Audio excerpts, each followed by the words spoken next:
Hello, everyone, and welcome to our beverage edition of our mid-year trends. For those of you who have not caught up, please review some of our previous segment mid-year trends that have been released previously. But beverage is a super exciting category, so I'm excited to get into what's been happening in the world of beverages. We take a look at the top line numbers for every channel, and you see that while beverages are up, cross channel 10% and up in every channel, units are down across the board, which is very common for every category that we're seeing in the store right now, or most categories, where the growth is really driven exclusively by price increase.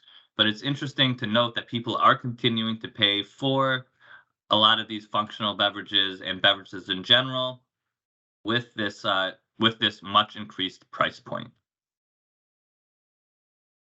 One of the biggest trends that we've been tracking so far this year and for the past couple of years is this new beverage as medicine. So there's that common phrase of food as medicine across the aisle, but we're seeing more and more beverages really competing in this space. And this is actually common, more common than food as medicine. Food as medicine we think of as whole foods, grains, beans, fruits, vegetables. But when we think about beverages, a lot of it is these functional ingredients moving over from supplements, making their way into food and beverage with functional beverages as that first stop.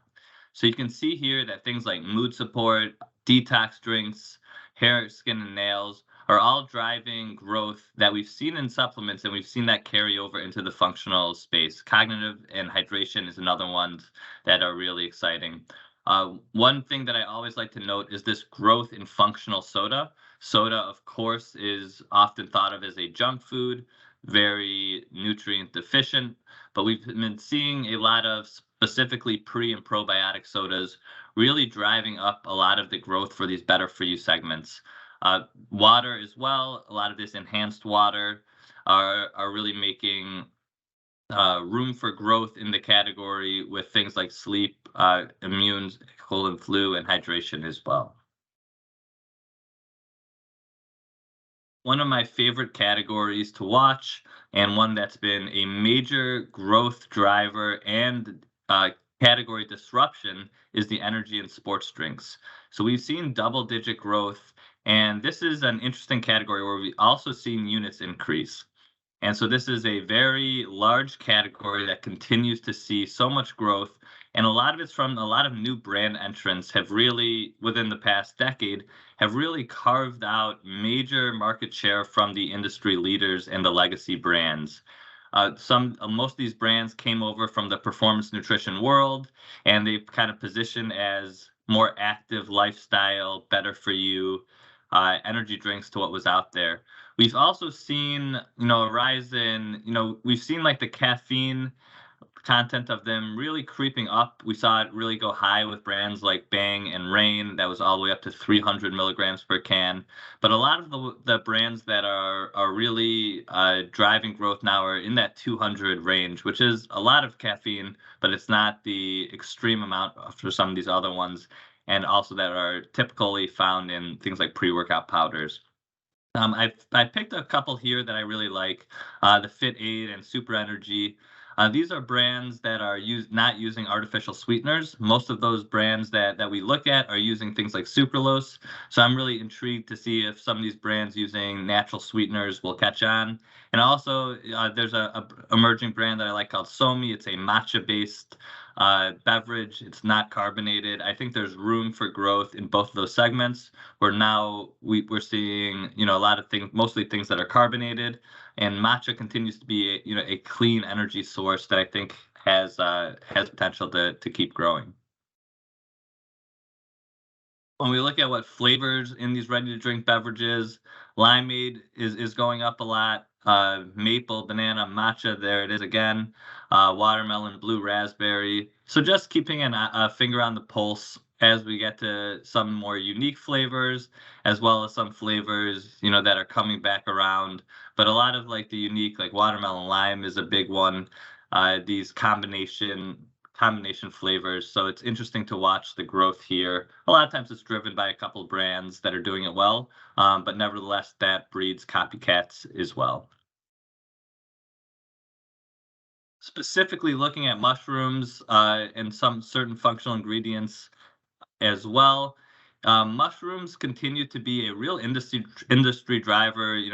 Many of the shows that we've been attending, this is a really hot topic, and you see them continuing to get a halo around them in a variety of health focuses and functional beverages. Magnesium's another one. I really like this brand Recess for mood, sleep support.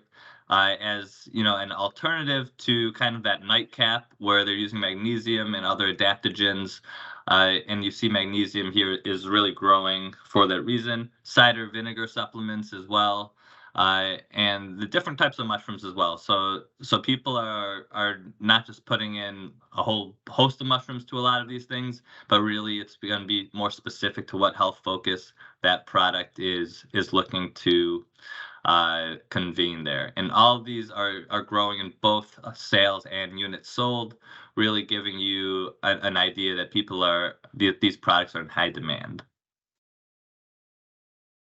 When we look at what's new, there's a lot of innovation in some categories that are popular, continue to be popular. So things like kombucha. I think there's a lot of room for innovation in kombucha as we look some of the trends overseas. I think they could carry over here where there's more things like shelf stable, not as strong of a vinegary taste, and it's also not always sold as like a premium $5 or $6 jar. So it's more accessible at like a price point similar to soda. And so I think that some of those trends can really reimagine the kombucha market here, as well as being kid positioned. So we see the fermented beverages, the gut health benefits positioned as kids. It's a balance to take because we know that there are some alcoholic kombuchas. So finding a way to position obviously the non-alcohol ones in a kid's way, I think is an interesting thing to note. We've continued to wait for what's the next kombucha when it comes to fermented beverages, but sometimes it's just going to be kombucha reimagined, and I think at like a more accessible price point, shelf stable, and with softer flavors. Taking a look at some of the other functional beverages, one of the ingredients that I've had my eye on for a while that it's really exciting to see a brand putting it into some of these functional beverage is Super Nirvana. They're using HMB, which has long been used in sports and active nutrition as a muscle recovery. It's also got great research around it for the aging population, preventing muscle breakdown. So I think this ingredient has a lot of room to grow in both this supplement space as well as this functional beverage space. Super Nirvana does a great job adding it to hydration. They also have an energy seltzer. So that's a product and a brand that I'm really looking at. Also, my favorite brand, probably my favorite product that coming out of Expo West was the Center drink, and this kind of had everything in one besides energy, which I think is which is a really good idea as people have their energy product, whether it's coffee, energy drink, pre-workout. Some of these functional beverages have a lot of room opportunity by focusing on some of these other health conditions, health focuses. And Center used all branded ingredients and touched on things for mood, immunity, cognition. I think it's just a really strong product, and I think it's a trend that's going to continue to grow as we move forward throughout the year.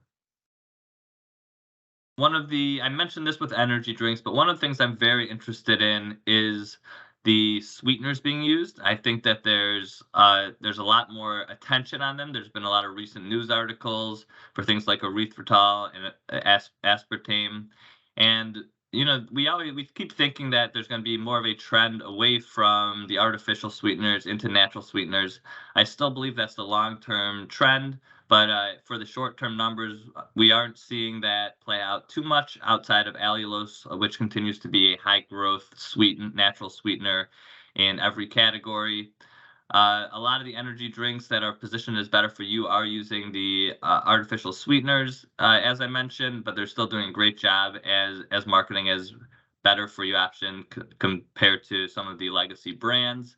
And so I think we won't move completely away from them. They're still a great option for those looking to reduce sugar, but I do think we're going to see more of a growth in some of these natural low and no calorie sweeteners as well, and maybe even some unsweetened things as we move into functional beverages. Finally, wanted to take a look. One of the biggest trends over the past few years is this dry, uh, non-alcoholic sector. And so you see that with non-alcoholic beer, things like Athletic Brew, uh, is that's my favorite one that I've been enjoying recently. But also non-alcoholic wines, spirits. There's ways to make fancy, fun cocktails with some of these non-alcoholic spirits, and also some of these other beverages that are clearly positioned similar to what you would think of as alcoholic beverages. They still give you that specialty feel. And so a lot of consumers are drawn to this, whether they don't want to drink or they want to drink less. They're able to grab some of these options, and this is a trend that continues to grow and continues to innovate. You don't have to be at the bar and only order the soda water with a lime in there. There's plenty of fun options to continue having a special drink there. And so that will conclude our mid-year trends uh, report for the beverage segment. There's continued reimagining of energy drinks. There's all these options for relaxing without booze. The functional beverage life cycle is taking a page from a lot of the supplements, so there's quick innovation there. And then keep an eye out for sweeteners, whether it's sugar, natural, non-sugar sweeteners, or artificial sweeteners. I think how this plays out in the next coming year will be a very interesting thing to watch.